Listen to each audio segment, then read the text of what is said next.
নমস্কার বন্ধুরা, home cook চ্যানেলে সবাইকে স্বাগত জানাই। চলে এলাম আজকে আবার একটি রেসিপি নিয়ে। আজকে আমি উচ্ছে, আলু আর সজনে ডাঁটা বড়ি দিয়ে আর কালো জিরে দিয়ে দুর্দান্ত স্বাদের একটি রেসিপি তৈরি করব। এটি গরম গরম ভাতের সাথে নিরামিষের দিনে অপূর্ব স্বাদের লাগে খেতে। বন্ধুরা, আপনারা পুরো ভিডিওটি দেখতে থাকুন মনোযোগ সহকারে। আশা করি আপনাদের খুব ভালো লাগবে। রেসিপিটি বানানোর জন্য প্রথমে আমি একটা মশলা তৈরি করে নেব। তার জন্য একটা মিক্সিং জার নিয়েছি। আর এই মিক্সিং জারে না আমি প্রথমে একটা ভাজা মশলা পাউডার বানিয়েছিলাম, তাই সামান্য একটু লেগে আছে, তো তাতেই আমি মশলাটা তৈরি করে নিচ্ছি। তো তার জন্য আমি 1 টেবিল স্পুনের মতো হলদে সর্ষে দিয়ে দিলাম, আর 3টা বড় বড় সাইজের রসুনের কোয়া দিয়ে দিলাম, আর একটা মিডিয়াম সাইজের পেঁয়াজকে আমি একটু মোটা মোটা সাইজ করে কেটে আমি দিয়ে দিলাম, আর দিলাম একটা কাঁচা লঙ্কা। কাঁচা লঙ্কাটা আপনারা স্বাদ অনুযায়ী দিয়ে নেবেন, আর সামান্য একটু জল দিয়ে দিলাম। এবার আর দিলাম সামান্য একটু লবণ। এই লবণটা দিলে সর্ষেতে একটু তেতো ভাবটা কম আসে, তার জন্য আমি দিলাম। আর হাফ টিস্পুনের মতো গোটা জিরে দিয়ে আমি এগুলোকে একটা স্মুথ করে পেস্ট তৈরি করে নিলাম। চলে এলাম রান্নার কাছে। এই কড়াইতে প্রথমে আমি কয়েকটা পাঁপড় ভেজেছিলাম, সামান্য একটু তেল ছিল, আবারও সামান্য একটু তেল আমি অ্যাড করে দিলাম। এবার এই তেলেই আমি রান্নাটা করব। এবার তেলটা দিয়ে তেলটা ভালো করে গরম করে নিয়েছি।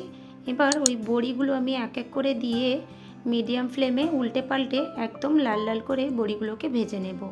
আমি এখানে বাড়িতে বানানো বড়ি নিয়েছি, আপনারা চাইলে কেনা বড়িও কিন্তু নিতে পারেন। বড়িগুলো একদম লাল লাল করে ভাজা হয়ে গেছে। এবার আমি একটা প্লেটে এগুলোকে তুলে নিচ্ছি।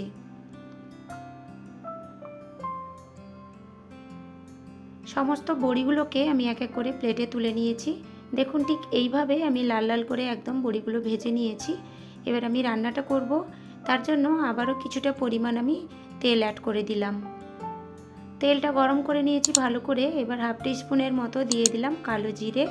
কালো জিরেটা খুব ভালো করে ভেজে নিয়ে দিয়ে দিলাম একটা মিডিয়াম সাইজের কুচানো টমেটো।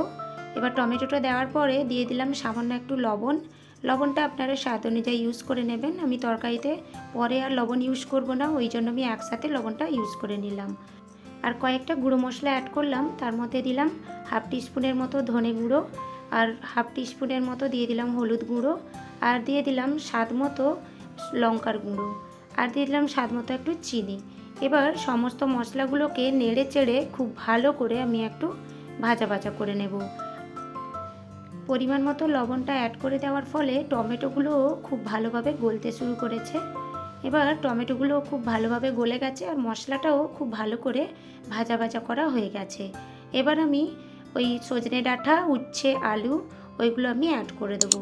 এগুলোকে প্রথম থেকে আমি কেটে ধুয়ে পরিষ্কার করে রেখেছিলাম। উচ্ছেগুলো আমি প্রথম থেকে ভাজিনি, কাঁচা অবস্থায় ইউজ করলাম।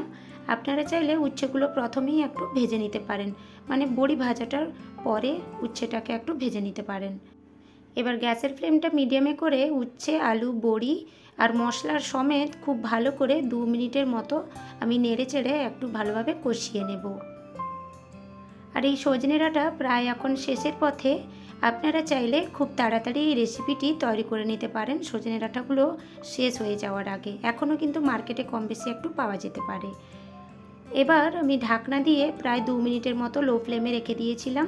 সবজিগুলো একটু মজে গেছে। এবার ঢাকনাটা খুলে আবারও কিছুক্ষণ একটু আমি নাড়াচাড়া করে একটু কষিয়ে নিচ্ছি। কিছুক্ষণ ধরে নেড়েচেড়ে মশলার সাথে সবজিগুলোকে একটু কষিয়ে নেওয়ার ফলে সবজিগুলোর মধ্যে মশলাটা খুব ভালোভাবে প্রবেশ করে গেছে, আর উচ্ছেগুলো হালকা একটু ভাজা ভাজা মতো ধরে এসছে। এবার আমি এই পর্যায়ে ওই যে একটা মিক্সিং জারে মশলা পেস্ট করে রেখেছিলাম, ওটা আমি অ্যাড করে দিলাম। এবার ওই বাটা মশলাটা দিয়ে আমি আবারও ওই সবজিগুলোর সাথে খুব ভালো করে 2 থেকে 3 মিনিটের মতো নেড়ে চেড়ে একটু কষিয়ে নেব। কারণ আমি পেস্টটার মধ্যে কাঁচা লঙ্কা, রসুন, পেঁয়াজ দিয়েছিলাম, তো একটু কাঁচা গন্ধ অবশ্যই থাকবে। তো তার জন্য কিছুক্ষণ একটু কষিয়ে নেওয়ার ফলে কাঁচা গন্ধটা চলে যাবে। এবার আমি মশলাটা খুব ভালো করে সবজির সাথে কষিয়ে নিয়েছি। পরিমাণ মতো এবার জল অ্যাড করে দিলাম। আমি এখানে প্রায় 1.5 থেকে 2 কাপের মতো জল অ্যাড করলাম।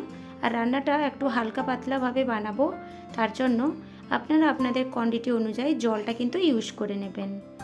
জলটা দিয়ে আমি খুব ভালো করে নেড়েচেড়ে একটু মিক্স করে নিলাম। এবার গ্যাসের ফ্লেমটা হাইতে করে আমি তরকারিটা ফুটে আসা পর্যন্ত একটু অপেক্ষা করলাম। তরকারিটা খুব ভালোভাবে ফুটে এসছে। এবার ঢাকনা দিয়ে আমি 5 মিনিটের মতো লো ফ্লেমে রেখে দিয়েছিলাম। 5 মিনিট হওয়ার পরে ঢাকনাটা খুলে নিচ্ছি। দেখুন রান্নাটা সম্পূর্ণভাবে রেডি হয়ে গেছে। এবার আমি একটু চেক করে নেব সবজিগুলো ভালোভাবে সেদ্ধ হয়ে গেছে কিনা। প্রথমে আমি আলুটা চেক করে নিচ্ছি, তারপর উচ্ছে, বাকি সবজিগুলো আমি একটু চেক করে নেব।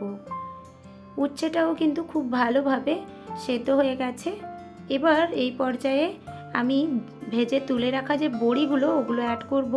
তার আগে আমি একটু তরকারির জুসটা চেখে দেখে নিচ্ছি লবণের পরিমাণটা ঠিকঠাক আছে কিনা, কারণ আমি একসঙ্গেই ওই লবণটা অ্যাড করেছিলাম, আর কিন্তু লবণ আমি অ্যাড করিনি। এবার স্বাদ মতো একটু লবণ অ্যাড করে তারপরে আমি বড়িগুলো অ্যাড করে দিলাম তরকারির মধ্যে। বড়িগুলো কিন্তু একদমই লাস্ট পর্যায়ে অ্যাড করতে হবে। বড়িগুলো দিয়ে যদি ফোটাতে থাকেন তরকারি, তাহলে এই বড়িগুলো একদম ঘেঁটে যাবে তরকারিতে। তার জন্য তরকারি হয়ে আসার পরেই বড়িগুলো অ্যাড করে দিয়ে 5 মিনিটের মতো ঢাকনা দিয়ে রেখে দিলেই কিন্তু রান্নাটা রেডি হয়ে যাবে। বড়িগুলো হালকা একটু করে জুস টেনে নিয়ে সামান্য একটু নরম নরম ভাব আসবে, আর একটু ক্রাঞ্চি ভাবও কিন্তু থাকবে। এতে কী হবে, তরকারিতে খেতে অপূর্ব সুন্দর লাগবে। অতিরিক্ত গরমের দিনে এইভাবে রেসিপিটি বানিয়ে ফেলবেন, দেখবেন খাওয়াটা খুবই তৃপ্তিদায়ক হবে। তাহলে বন্ধুরা, আজকের আমার এই রেসিপিটি আপনাদের কেমন লাগলো কমেন্ট করে আমাকে অবশ্যই জানাবেন। ভালো লাগলে ভিডিওতে একটা লাইক দিয়ে আমার চ্যানেলটিকে সাবস্ক্রাইব করে নিতে ভুলবেন না। তবে আজকের মতো বিদায় জানাচ্ছি। দেখা হচ্ছে নতুন কোনো একটি রেসিপির সাথে। সবাই খুব ভালো থাকবেন।